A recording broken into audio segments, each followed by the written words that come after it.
Alors pour modifier du coup, changer le filtre à air là-dessus, ça va être très simple. Déjà, il faut retirer ça.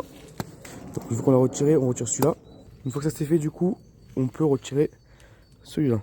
Et pour ce faire, il faut retirer d'abord les coques droits avec cette vis-là et cette vis-là. Plus qu'à tirer un peu. Et pareil du côté gauche. Donc une fois que c'est fait, les vis sont enlevées, pareil. Un petit peu. Pas besoin de beaucoup forcer. Ça va venir tout seul. Et on retire les coques. Une fois que ça c'est fait, il faut retirer du coup le couvre de réservoir. Et pour ça, il faut enlever les deux vis qui sont là. Ainsi que cette vis là et celle-là même de l'autre côté. Et une fois que c'est fait, on peut retirer le couvre réservoir. Hop. Donc là la moto est bien désossée. Et pour accéder au filtre à air, ça va être en dessous ce truc là, ce petit tube.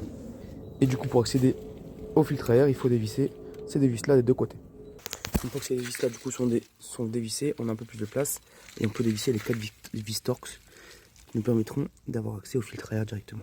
Et une fois que c'est fait, du coup, on peut carrément enlever ce qui couvre le filtre à air. Ça, du coup, on peut le remplacer concrètement. On pourrait le remplacer par ça, qui est un. En fait, concrètement, c'est l'adaptateur qui va se mettre au-dessus du filtre à air et qui va aspirer du coup beaucoup plus d'air que ça. Mais c'est beaucoup plus cramé. Donc, s'il y a un accident ou quoi, avec ça, on est dans la merde. Du coup, faut pas oublier d'enlever la vis qui est juste ici. Et ensuite, le filtre à air se retire tout seul. Donc une fois qu'il est en place, on peut remettre le capuchon et tout refermer.